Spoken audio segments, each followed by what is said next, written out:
Daan naman kami ngayon sa grocery store. Bibilhin lang kami ilang pirasong produkto. Yung mga wala kami sa bahay. Okay.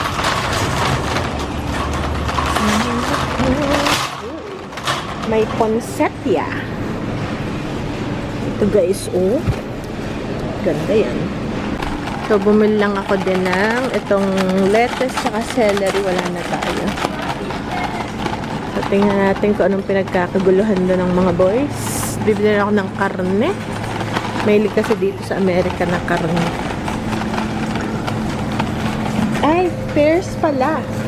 Pears. Tsaka pears. Masarap dito ang pears. Kuha tayo. At saka ng ano pala. Kailangan ko rin pala ng chicken broth. Free baga. Fat free yata. So, ito na lang. So, mura lang ang avocado sa Aldi, guys. 49 cents. Ito ang pipiliin ko yung mga papupula. Sure, avocado. Mahilig kasi si Ben, guys. Sa avocado. So,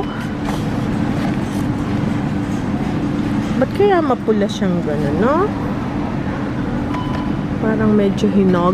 Pero matigas. Pipili tayo. Mas maganda yung makinis. Ano nga maganda? Yung makinis or yung... ito maganda. Okay, open and hold it, ha? Kasi I'm gonna... 5 only. 4. How many, Ben? Maganda yung 5. Maganda yung makinis. Okay. Uy, ang pears. Ito yung paborito nilang pears.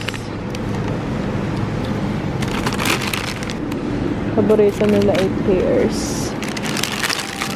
Ito, glow in the dark. 99 cents. Hi guys! So ngayon, galing tayo sa grocery store na malengke ulit tayo. Kasi guys, meron akong procedure next week. So, kailangan kong mamili ng prep ko para doon sa ating procedure. So, nagpunta muna tayo sa Aldi ito. Next week, so, kailangan kong mag-liquid diet 2 days before ng aking procedure. So, bumili ako ng chicken broth. Kasi kailangan clear, no red dye, purple or orange color na pagkain. So, clear broth lang to nabili ko doon. Grabe yung sasakyan. Okay, so dalawa kasi 2 days. But 1 week before that is I need to eat light. Like no fiber, nuts, and seeds. Ganun. Naman is for Daddy Mike, for my husband. Ito rin, it's for him too. Also, I got apple juice kasi 2 days tayong naka-liquid diet. Actually, 1 whole day lang yun kasi it'll start like 5 p.m. and then the next day na yung ating procedure. So, meron din akong apple juice, part ng liquid diet. And, ito, bumili rin ako nito. So, patatas, kasi tomorrow, magagawa ko ng baked potatoes na parang sliced potatoes, yan. And, ano pa bang binili natin? And, mga karne pala, ayan, pang stew. Mura kasi sa Aldi, it's only $5.59 per pound. So, ito is mga 3 pounds to. 2.43 pounds, $14 something, almost $15. Ito naman is 2.21 pounds. So, ito ay $13.24. $5.99 a pound. Ayan. Tapos, kumain ako ng bacon kasi lalagay ko sa ating scallops potatoes. Baked potatoes na may sarsa, may cream. 2. And then, bumili na ako ng beef shaved steak para naman sa sandwich. Pwede rin yan. Or, mix din ng potatoes and gulay. Nakalimutan ko lang ang peppers. Ano ba yan? Tapos, si Daddy magagawa siya ng pizza. So, may pepperoni and tsaka round cheese. And ito pa, another, ano lang ito, i-freeze ko to. Hindi ko to lulutuin lahat. 3 ganito. Ito naman, kasi per pound yun. Ito, $15.57. Pinakamabigat pala to. Isa na to.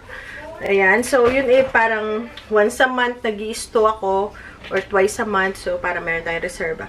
Also, bumili rin ako ng avocados. 49 cents lang, guys. If you have Aldi in your area, go to Aldi. 49. So, Meron tayong milk.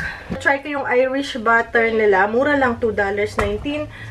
Unlike dun sa Kerrygold na almost $5, isang ganito. So, I'll try this one. Kay Daddy, crackers. Gluten-free na pasta, pang soup. More coffee. And ito rin sa akin to kasi meron nga tayong procedure. So, ihahalo ko to. Itong parang ginger ale siya, grams. Ginger ale talaga siya. Halo ko siya dun sa powder na iinumin ko kasi hindi ko alam kung anong lasa. Baka hindi ko malunok kapag meron siyang kakaibang lasa. Nakuha ko na yung aking prep.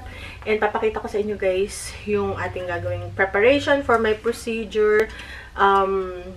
Ayan. So, ito yung mga iinumin ko na panghalo dun sa prep, dun sa powder na lalagyan ng tubig and tsaka ito. Pero, yes, marami naman kasabi it's not too bad. So, hopefully, okay lang. And meron din tayo na pang salad. Lettuce lang yan. Pang pizza. Personal pizza. Sour cream. More milk. Meron pa tayong milk. So, dalawa yung milk natin. Paborito namin na pears. Dalawang bag na pears. Napakasarap nito, guys. Tea lang naman yung pinamili natin. More pepperoni para sa pizza. Meron pa kaming cheese and mozzarella. And cottage cheese. Paborito ng asawa ko. And yun lang, guys. And abangan nyo, guys, yung ating liquidation haul. Super excited. Ay, grabe. Baliktad pala yung t-shirt ko. So, super excited. Super excited ako dun sa ating liquidation haul. So, abangan nyo guys after nitong ating grocery haul. So, ilalagay ko lang ko siya sa aking refrigerator. So, yun lang guys. Nagpunta lang kami sa appointment and then ng mga bata. Yearly yon. Kasi hindi naman sila masyado nagkakasakit. So, that's good. Parang kailangan lang talaga namin silang dalhin. Kasi, gaya ngayon, nakapunta na kami doon. May schedule na sila automatic next year. And then, kokontakin ka nila for their schedule next year. The same, tatanungin ko muna gusto mo ba ganito yung oras, ganito yung araw, ganito din yung date. So, sabi ko, ganito na lang ding oras, ganitong petsa. Pero kung gusto mong baguhin, tumawag ka lang. So, naka-schedule na. So, next year, tatawag uli sila few days before ng schedule para remind na, hey, may schedule yung mga bata. Ganun. So, ganun dito guys sa Amerika. And, kahit dun sa amin, ganun din. Pag meron kang appointment, may nautot. Pag meron kang appointment, is, naka-ano na yun ulit. For next year or for next appointment. Nasa computer lang siya lahat. Uy. Okay. So, nasa computer lang lahat ng data or data. So, yun lang guys. Ipapasok ko lang to sa ating cabinet. Ulit. Handsome na. Talented pa. iPad? Lola, are you high-bat? A little bit. Good. Is that good, Ben? When Lola's high-bat? Okay. Pogi. Pogi ka raw. Ben, pogi ka raw. Thank you. How about Michael? Pogi din. Pogi din. Ben, halika, Mikael. Dito. Pogi din. Pogi din. Pogi. Pogi din. Oh! Kiss. Aba! Kasing tangkad. Look how tall. See? It's almost as tall as Lola. Back to back. Lola, move a little bit forward. Yan. Wow! Almost as tall. Ala! Almost as tall. Sa iyo. Kami. Mommy has a... As tall as Lola? Yeah. Oh, yeah. I'm taller than Lola. But you have shoes. Lola has shoes too. But her shoes are taller. Asa, ulis na kami. So, let's go boys. So, dito muna. Alis na kami guys. At kami ay... Ano ang gagawin namin? Kami ay maglilinis. Mag-volunteer kami ng paglilinis kasama mga bata. Okay, let's go. Bye-bye. Say bye, Lola. Bye. So, alis muna kami. Okay. Lilinis kami.